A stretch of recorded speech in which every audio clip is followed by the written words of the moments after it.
Hay personas que sienten demasiado, que viven con una especie de radar emocional que siempre está encendido, que capta cada gesto, cada silencio, cada mínima señal de desaprobación. Personas que pueden estar tranquilas un segundo y al siguiente sentir que algo cambió, que alguien ya no las mira igual o que de repente hicieron algo mal. Y no es exageración, es simplemente un tipo de sensibilidad emocional que tiene raíz en la estructura más primitiva de nuestro cerebro. Pero antes de entrar a la biología, hay que preguntarnos, ¿por qué nos importa tanto? Porque una parte de nosotros no puede soportar la idea de que alguien esté molesto o decepcionado o distante. Lo primero que hay que entender es que esta no es una debilidad, es un mecanismo de supervivencia emocional que empezó hace muchos años. Desde la infancia, nuestro cerebro aprende a asociar la conexión con la seguridad. Si de niños nos sentíamos seguros cuando los adultos estaban contentos, atentos, disponibles, nuestro sistema nervioso aprendió a leer sus señales como si fueran el clima.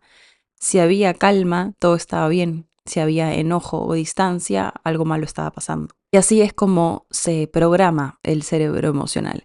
Esa lectura constante de las emociones ajenas se vuelve un reflejo, una forma de garantizar que el vínculo se mantenga. En la infancia es funcional, te protege, te permite adaptarte, te ayuda a sobrevivir, pero en la adultez se convierte en un sistema hiperactivo que no sabe apagarse. Desde el punto de vista anatómico, lo que ocurre es que la amígdala cerebral, que es una pequeña estructura con forma de almendra, que actúa como detector de peligro emocional, se activa ante cualquier señal de posible rechazo o desaprobación. Para la amígdala, el rechazo no es una metáfora, es una amenaza real, comparable al dolor físico. Y de hecho, estudios de neuroimagen muestran que cuando una persona experimenta rechazo social, se activan las mismas áreas del cerebro que se encienden con el dolor físico, que serían la corteza cingulada anterior y la ínsula. Por eso duele tanto cuando sentimos que alguien está decepcionado o molesto con nosotros, porque literalmente duele en el cerebro. Y acá ocurre algo muy importante. Mientras la amígdala reacciona desde el instinto, la corteza prefrontal, que es la parte racional del cerebro, encargada de poner en contexto, intenta calmarla. Pero cuando el sistema emocional está sobreactivado, esa parte racional se apaga completamente. Por eso sabes que no hiciste nada mal, pero de igual forma sientes culpa. Por eso dices, no me importa, pero no puedes dejar de pensar en eso. Tu cerebro emocional y tu cerebro racional están en conflicto y el emocional gana casi siempre porque evolucionó para protegerte antes que para tener la razón. Cuando creces en un entorno donde el amor o la atención dependen de tu comportamiento, de si complaces, si agradas o si no incomodas, tu amígdala aprende a dispararse con mucha facilidad y tu sistema nervioso queda en un estado que en psicología se llama hipervigilancia relacional, que es un estado en el que constantemente escaneas el ambiente para detectar si alguien está molesto, si algo cambió, si hiciste algo malo, y en ese escaneo constante te agotas completamente. Y el cuerpo literalmente vive en modo alerta. Cada vez que alguien no responde tu mensaje o que cambia su tono de voz, o que se aleja un poco, el cerebro interpreta eso como una amenaza al vínculo. Se libera cortisol, la hormona del estrés, y con el tiempo el sistema nervioso empieza a asociar la tranquilidad con el peligro. Y así se va formando un circuito adictivo. La calma se siente incómoda y la ansiedad se vuelve un estado familiar. Y acá entra una parte importante también, que es la dopamina, que es el neurotransmisor del placer y de la recompensa. Entonces, cuando alguien te aprueba, te agradece o te demuestra afecto, tu cerebro libera dopamina, lo que refuerza el patrón de comportamiento. Entonces sientes alivio, satisfacción, un pequeño subidón emocional, pero ese subidón no dura. Así que pronto el cerebro vuelve a buscarlo. Y así se crea un ciclo parecido al de una adicción. Buscas aprobación no por gusto, sino para calmar la ansiedad ante el rechazo. El problema es que vivir así te desconecta completamente de ti mismo, porque cuando tu atención está puesta en lo que los demás piensan o sienten, dejas de registrar tus propias emociones. Y sin darte cuenta, empiezas a medir tu valor en función de la respuesta ajena. No es empatía, es miedo, no es cuidado, es anticipación y no es amor. Es un intento desesperado de evitar el abandono. Pero no es tu culpa, es simplemente tu sistema nervioso haciendo lo que aprendió a hacer para mantenerte a salvo.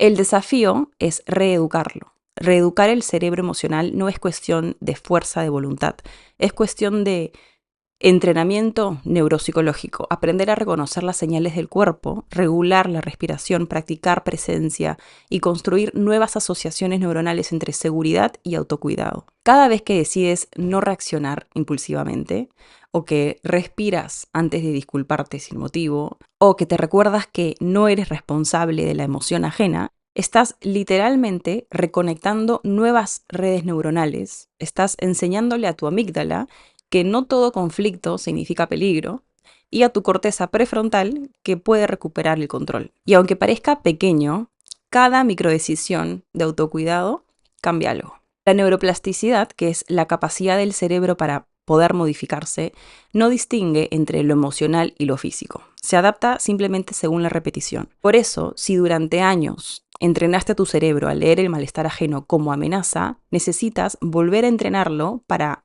leerlo como información, no como un llamado a la culpa, sino como una oportunidad de diferenciarte. Eso también explica por qué a veces te cuesta tanto poner límites. Tu cerebro asocia el límite con pérdida, pero cuando aprendes que un límite no destruye el vínculo, sino que lo ordena, el sistema empieza a calmarse. Dejas de reaccionar desde el miedo y empiezas a actuar desde la integridad.